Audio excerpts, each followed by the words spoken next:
আসসালামু আলাইকুম ওয়া রাহমাতুল্লাহি ওয়া বারাকাতুহু। ওয়ালাইকুম আসসালাম ওয়া রাহমাতুল্লাহি ওয়া বারাকাতুহু। আলহামদুলিল্লাহি রাব্বিল আলামিন ওয়াসসালাতু ওয়াসসালামু আলা আশরাফিল আমবিয়াই ওয়াল মুরসালিন নবিয়িনা মুহাম্মদ ওয়া আলা আলিহি ওয়া সাহবিহি ওয়া মান তাবিআহুম বিইহসানিন ইলা ইয়াউমিদ্দিন। আম্মা বা'দ। ওয়ান আতিয়া আল কুরাদি রাদিয়াল্লাহু তাআলা আনহু قال عرضنا على النبي صلى الله عليه وسلم يوم قريظة فكان من أنبت قتل ومن لم ينبت খুল্লিয়া সাবিলো। দর্শক শ্রোতা, বৃষ্টি বাংলার মাধ্যমে আমাদের দার্সে হাদিস নিয়মিত আপনারা দেখছেন এবং শুনছেন, বুঝছেন। আজও আপনাদের কাছে আরও কিছু অংশ নিয়ে আমরা হাজির হয়েছি।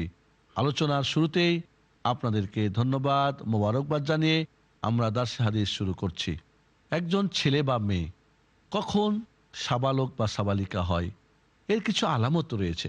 নারী এবং পুরুষ যৌথ কিছু আলামত, যেমন নাভির নিচের লোম গজানো, 2 নম্বরে স্বপ্নদোষ হওয়া, বীর্যপাত ঘটা, এই দুইটা উভয়ের জন্য প্রযোজ্য।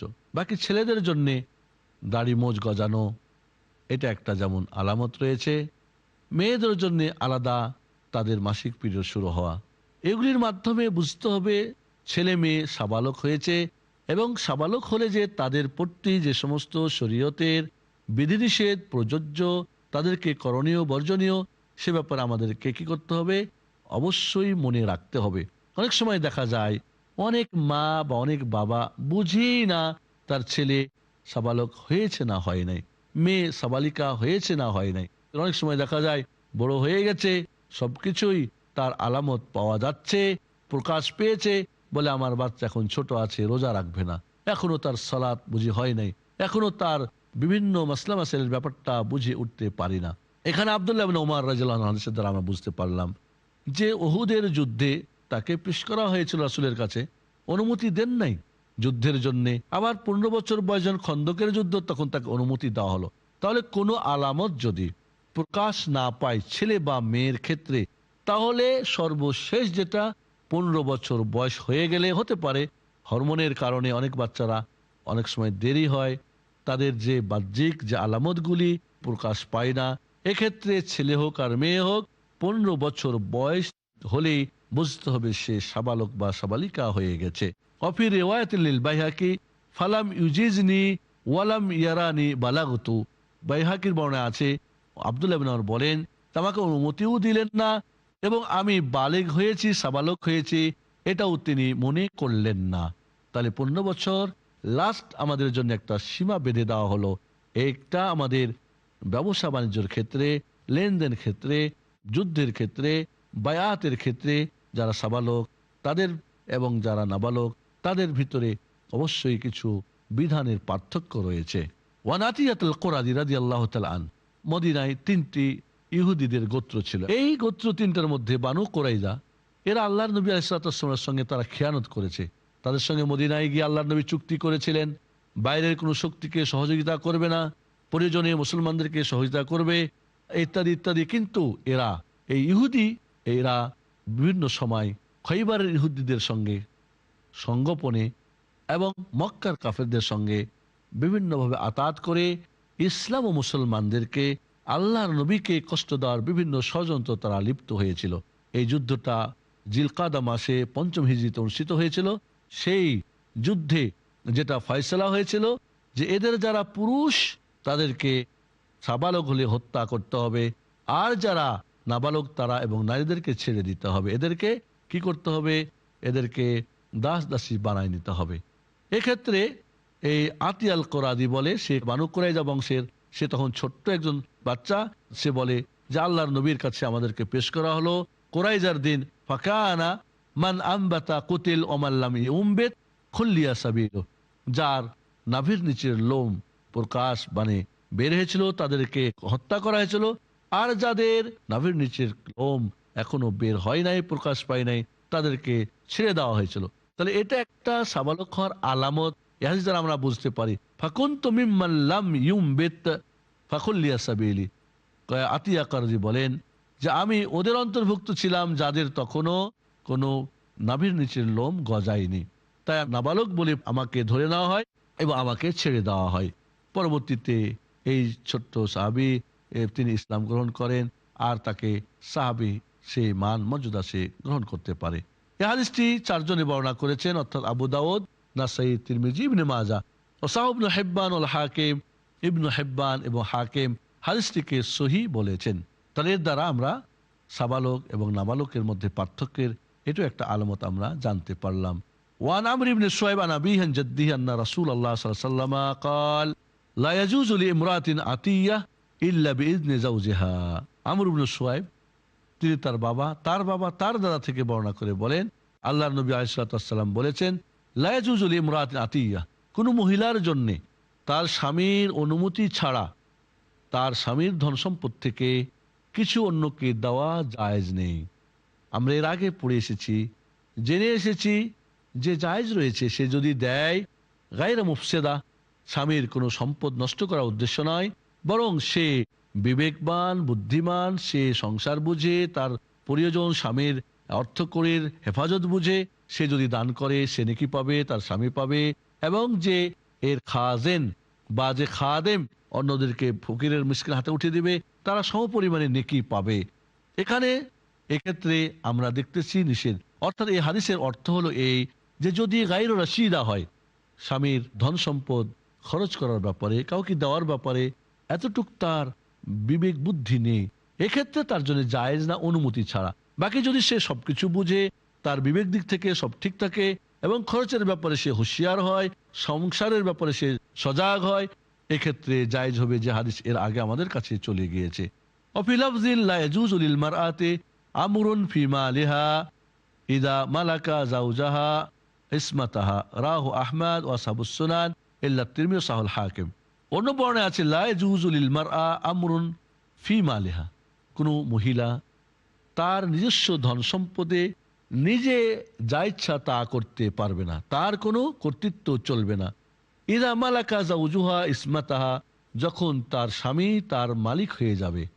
স্বামী যদি মালিক হয়ে যায়, অর্থাৎ বিবাহর পরে যখন আকদ হয়ে যাবে, স্বামী পূর্ণ স্ত্রীর মালিক হয়ে যাবে, তখন স্ত্রীর জন্য তার ধন সম্পদ সে নিজে স্বামীর অনুমতি ছাড়া এটার লেনদেন করতে পারবে না। এটা তখনই যখন স্ত্রী এ ব্যাপারে অভিজ্ঞ না হবে, যখন স্ত্রী করতে গিয়ে ঠকে যায়, হেরে যায় বা তার লস করে, তাহলে এই ধরনের যে নারী যারা তার অর্থ সম্পদ নিজেই পরিচালনা করার মতো তার ক্ষমতা আছে, তাহলে সে করতে পারবে। তবে একথা মনে রাখতে হবে, নিঃসন্দেহে স্বামীর সঙ্গে পরামর্শ করে স্বামীর অনুমতি নিয়ে কাজ করা উত্তম ও ভালো হবে, এর মধ্যে কোনো সন্দেহ নেই। এই হাদিসটি বর্ণনা করেছেন আহমদ এবং আসহাবুস সুনান, অর্থাৎ আবু দাউদ, নাসাই, তিরমিজি, ইবনে মাজাহ। ইল্লা তিরমিজি ব্যতিরেকে তাহলে অন্য 3 জন। ওয়াসাহাউল হাকিম, ইমাম হাকিম হাদিসটিকে সহিহ বলেছেন। তাহলে মহিলাদের ধন সম্পদ জোরপূর্বক, মহিলা চাকরি করে বা তার মোহরের টাকা বা ব্যবসা করে বা তার বাবা মার থেকে পেয়েছে বা তার যে কোনো সম্পদ যদি হয়, স্ত্রীর অনুমতি ছাড়া স্বামী নিতে পারবে না। স্ত্রী নিজেই যদি বিবেকবান হয়, নিজে সেটা খরচ আদি করতে পারবে। আর যদি বিবেকে কোনো সমস্যা থাকে, খরচের ব্যাপারে সে অভিজ্ঞ না হয়, স্বামীর পরামর্শ করে করবে। এটা আমাদের এই হাদিস থেকে আমরা বুঝতে পেরেছি। এবার ওয়ান কাবিসা ইবনে মুখারিক আল হিলালি রাদিয়াল্লাহু তাআলা আন قال قال رسول الله صلى الله عليه وسلم ان المسألة لا تحل الا لاحد ثلاث। কাবিসা বিন মুহারিক আল হিলালি রাদিয়াল্লাহু তাআলা আনহু থেকে বর্ণিত। এই হাদিসটা আমাদের পূর্বেও আলোচনা হয়েছে। তিনি বলেন, রাসূলুল্লাহ সাল্লাল্লাহু আলাইহি ওয়াসাল্লাম বলেছেন, 3 জন ব্যক্তি ছাড়া আর কারো জন্য হাত পাতা মানুষের কাছে চাওয়া জায়েজ নেই। আজ ফকিরের বা ভিক্ষাবৃত্তি একটার জন্য আজ ইনকাম অফ সোর্স হয়ে গেছে। আল্লাহ নবী বলেন 3 জন ব্যতিরেকে আর কারোর জন্য হাত পাতা জায়েজ নেই, মানুষের কাছে চাওয়া জায়েজ নেই। আজ মানুষ বিভিন্ন ধরনের অজুহাত দেখিয়ে মানুষের কাছে তারা চাইতে থাকে। 3 জনের মধ্যে রাজুলুন তাহাম্মালা হামালা, একজন মানুষ কোনো ঋণ পরিশোধ করার জন্যে বা কোনো ঝগড়া মীমাংসা করার জন্যে তার ঘাড়ের মধ্যে ঋণ চেপে গেছে। আমরা একটা বিরতির পরে বাকি অংশ পূর্ণ করব, সে পর্যন্ত আপনারা আমাদের সঙ্গে থাকুন। আমরা আলোচনা করতেছিলাম কাবিসা বিন মুখারিক আল হিলালির হাদিস।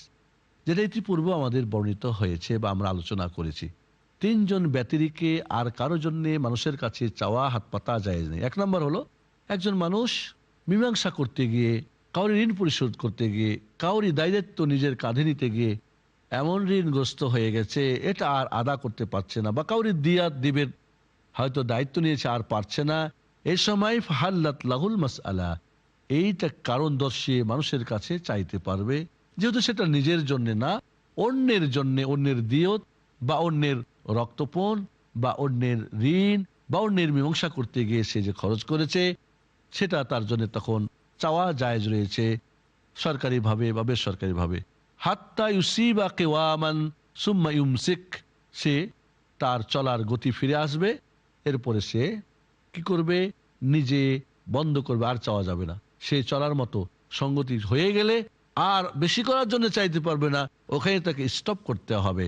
রাজুলুন আসাবাতহু জায়হাতুন ইস্তাহাত মালা, আর একজন মানুষ আসমানি বা জমিনি বালাতে তার সব মাল হালাক হয়ে গেছে, জাহাজ ডুবে গেছে, বন্যায় সব ভেসে গেছে, বা যে কোনো ভাবে সব চুরি হয়ে গেছে, বা বেশি বৃষ্টিতে বা যে কোনো ভাবে তার সম্পদ নষ্ট হয়ে গেছে, ফাহাল্লাত লাহুল মাসআলা হাত্তা ইউসিবা কিওয়ামান মিন আইশিন, তার জন্যে মানুষের কাছে হাত পাতা, মানুষের কাছে চাওয়া তখন জায়েজ হয়ে যাবে, যতক্ষণ পর্যন্ত তার জিন্দেগি চলাবের জন্যে, তার জীবন যাত্রার জন্যে, তার দৈনন্দিন জীবন পরিচালনার জন্যে তার যতক্ষণ পর্যন্ত উপযুক্ত বা তার সঙ্গতি না ফিরে আসবে ততক্ষণ পর্যন্ত সে চাইতে পারবে।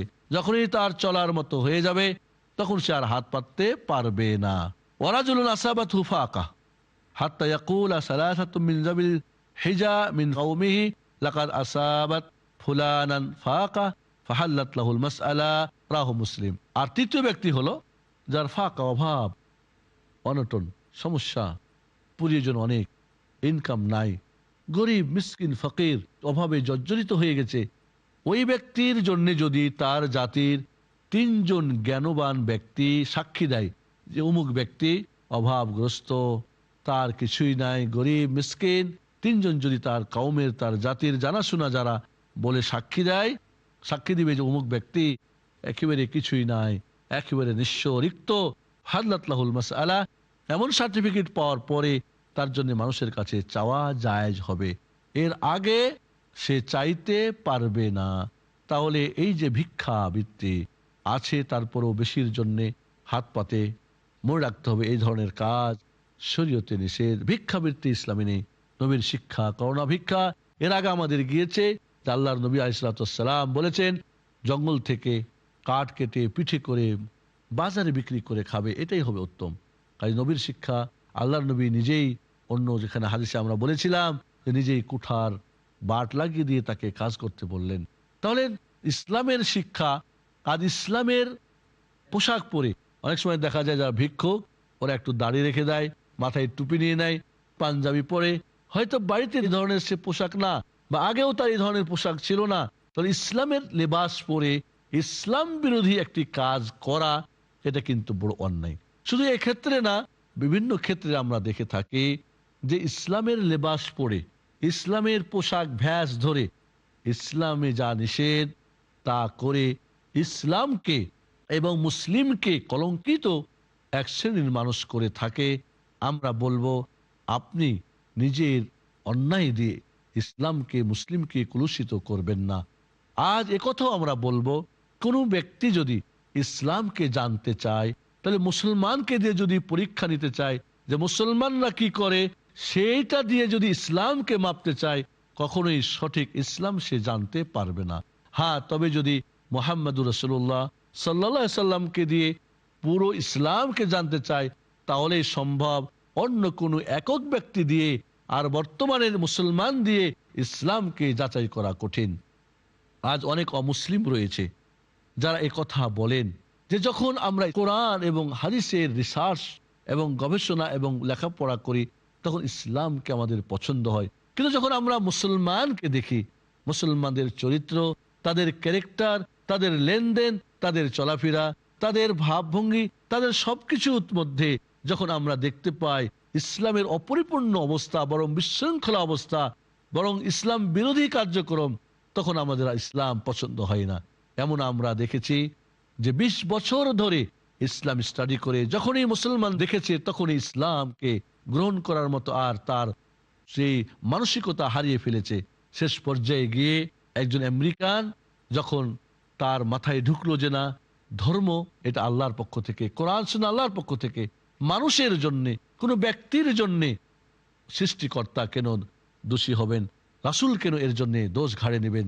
তাই তখন এই ধরনের যখন মানসিকতা তার মধ্যে আসলো তখনই সে কিন্তু ইসলাম গ্রহণ করতে সে উদ্বুদ্ধ হলো এবং ইসলামের সেই সওগত পান করে আজ সে একজন পূর্ণ মুসলিম হয়ে আজ সে ইসলামের দাওয়াত আরো তার আত্মীয় স্বজন এবং আমেরিকার মাটিতে বাইরে সে দাওয়াত করছে।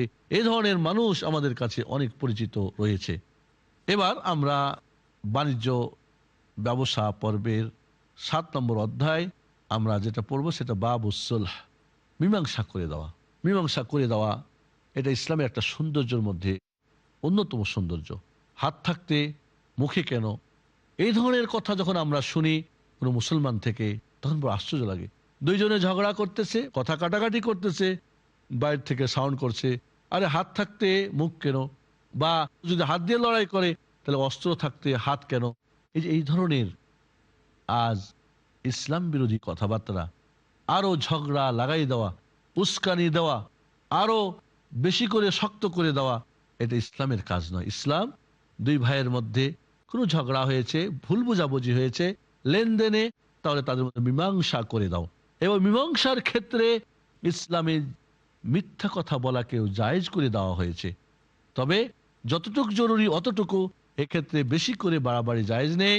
আরো মনে রাখতে হবে যে এই মীমাংসার জন্যে ঋণ করেও টাকা পরিশোধ করা, বা এই মীমাংসার জন্যে যদি কোনো ফান্ড শরীয়তের বাইতুল মাল থেকেও এই মীমাংসার জন্য অর্থ নিয়েও সেখানে মীমাংসা করা বৈধ রয়েছে। এই জন্য মীমাংসা করে দেওয়া, আপোষের মধ্যে আগুন না জ্বালিয়ে দিয়ে আগুন নির্বাপিত করা, আগুন নিভিয়ে দেওয়া, এটা হলো ইসলামের কাজ। এখানে আমরা এই অধ্যায়ে হাদিস পড়ি, ওয়ান আমর ইবনে আউফ আল মুজানি রাদিয়াল্লাহু তাআলা আন আন্না রাসূলুল্লাহ সাল্লাল্লাহু আলাইহি ওয়াসাল্লাম قال الصلح جائز بين المسلمين إلا صلحا حرم حلالا أو أحل حراما والمسلمون على شروطهم إلا شرطا حرم حلالا أو أحل حراما রাহ তিরমিজি ওয়াসাহাহু।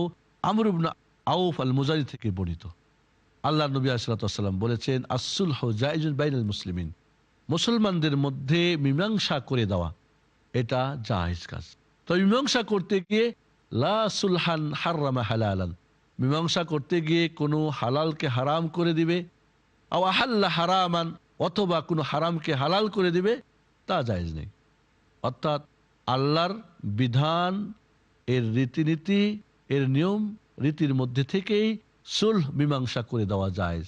কিন্তু মীমাংসা করতে গিয়ে কোনো হালালকে হারাম বা হারামকে হালাল, তা চলবে না। কারণ এই পাওয়ারটা, এই হালাল হারাম করার দায়িত্ব, এর পাওয়ার একমাত্র এই কাজটি মহান রব্বুল আলামিনের, অন্য কারো না।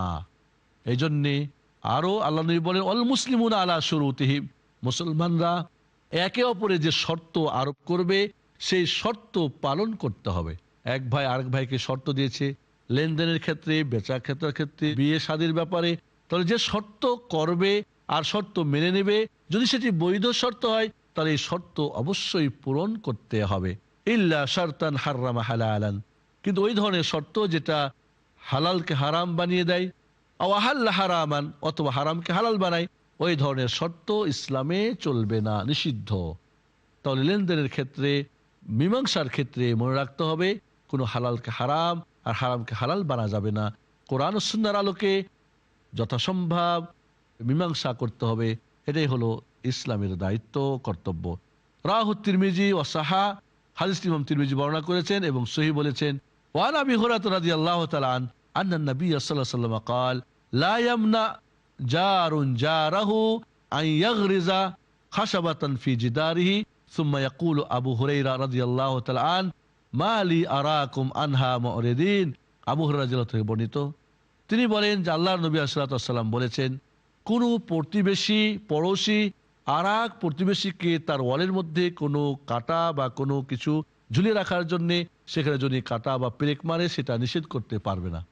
দুইজন প্রতিবেশী, একজন এক পাশে আরেকজন আরেক পাশে, এখন যার ওয়াল, এই ওয়ালে যদি তার প্রতিবেশী একটা কাটা বা পেরেক মেরে দিয়ে সেখানে কিছু ঝোলার জন্য বা প্রয়োজনে করে, তাহলে যেন সেটা তার প্রতিবেশী তাকে নিষেধ না করে। এটা একটা তার হক।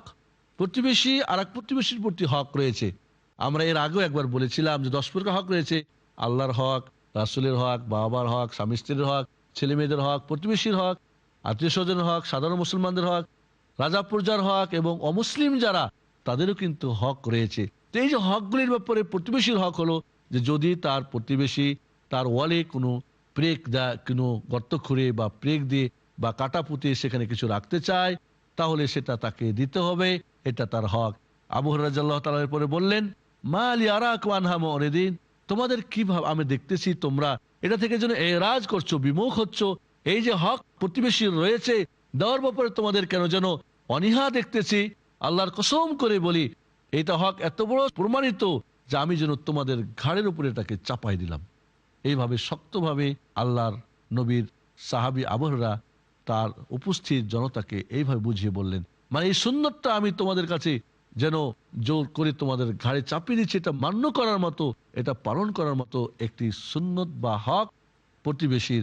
এ ব্যাপারে তোমরা প্রতিবেশীকে মাহরুম করবে না, বাধা নিষেধ করবে না। এ পর্বে আমাদের আলোচনা এখানেই শেষ হচ্ছে। আকুলু কাউলি হাযা আস্তাগফিরুল্লাহ লি ওয়া লাকুম ওয়া লিসাইরিল মুসলিমিন ফাস্তাগফিরুহু ওয়া সাল্লাল্লাহু আলা নাবিয়িনা মুহাম্মদ ওয়া আলা আলিহি ওয়া সাহবিহি আজমাইন। আসসালামু আলাইকুম ওয়া রাহমাতুল্লাহি ওয়া বারাকাতুহু। আসসালামু আলাইকুম ওয়া রাহমাতুল্লাহি ওয়া বারাকাতুহু। ওয়ালাইকুম আসসালাম ওয়া রাহমাতুল্লাহি ওয়া বারাকাতুহু। আলহামদুলিল্লাহি রাব্বিল আলামিন ওয়াসসালাতু ওয়াসসালামু আলা আশরাফিল আমবিয়াই ওয়াল মুরসালিন নবিয়িনা মুহাম্মদ ওয়া আলা আলিহি ওয়া সাহবিহি ওয়া মান তাবিআহুম বিইহসানিন ইলা ইয়াউমিদ্দিন, আম্মা বা'দ। পৃথিবী বাংলার সম্মানিত দর্শক শ্রোতা, আপনাদের সুপ্রিয় অনুষ্ঠান দারসে হাদিস দেখছেন। আমরা আজকের পর্বে মীমাংসা যে অধ্যায় শুরু করেছিলাম তার বাকি অংশ পূর্ণ করব এবং এর পরবর্তী পর্বগুলিতে আরও যথাসম্ভব আপনাদেরকে দারসে হাদিস উপহার দেওয়ার চেষ্টা করব। আসুন তাহলে দূরের ও কাছের ভাই ও বোন যে যেখানেই থাকুন, আমাদের এই অনুষ্ঠান দেখে উপকৃত হন, এটাই হবে আমাদের প্রত্যাশা ও আপনাদের কাছে দাবি। ওয়ান আবি হুমাইদ আস-সাঈদী রাদিয়াল্লাহু তাআলা আনহু قال قال رسول الله صلى الله عليه وسلم لا يحل لامرئ أن يأخذ عصا أخيه بغير طيب نفس منه রাওয়াহু ইবনে হিব্বান ওয়াল হাকিম ফি সাহিহাইহিমা। আবু হুমাইদ আস-সাঈদী রাদিয়াল্লাহু তাআলা আনহু থেকে বর্ণিত, তিনি বলেন রাসূলুল্লাহ সাল্লাল্লাহু আলাইহি ওয়াসাল্লাম বলেছেন, লা ইয়াহিল্লু লিমরিইন আন ইয়াখুযা আসা আখিহি, কোনো ব্যক্তির জন্য তার ভাইয়ের একটি লাঠিও যদি হয় সেটা নেওয়া বৈধ হবে না, হালাল হবে না, বেগাইরি তিবি নাফসিম মিন, তার সন্তুষ্টি না থাকলে। যদি একজন ভাই তার স্বেচ্ছায় তার অন্তর থেকে কোনো ভাইকে ছোট্ট একটা লাঠিও যদি না দেয়, জোরপূর্বক বা যে কোনোভাবে প্রতারণা করে বা চুরি করে বা লুকিয়ে যে কোনোভাবে হোক, এটা তার জন্য হালাল হবে না। এই হাদিসটি ইমাম ইবনে হিব্বান এবং হাকিম তাদের দুই সহিহ কিতাবে বর্ণনা করেছেন। তাহলে এই দ্বারা আমরা যেটা বুঝতে পারি যে এই হাদিসে আল্লাহর নবী আলাইহিস সালাতু ওয়াস সালাম যার কাছ থেকে আমরা কিছু নেব তার বিনা অনুমতিতে, তার সন্তুষ্টি ছাড়া তা গ্রহণ করা যাবে না। কাজেই কোনোভাবে চাপ সৃষ্টি করে বা কোনো বিপাকে ফেলে বা কোনো ধরনের প্রতারণা করে, ছলচাতুরি করে কোনোভাবেই কোনো ভাইয়ের কোনো জিনিস, এমনকি একটি ছোট্ট লাঠি হলেও তার সন্তুষ্টি ছাড়া গ্রহণ করা আরেকজনের জন্যে হালাল হবে না, বৈধ হবে না।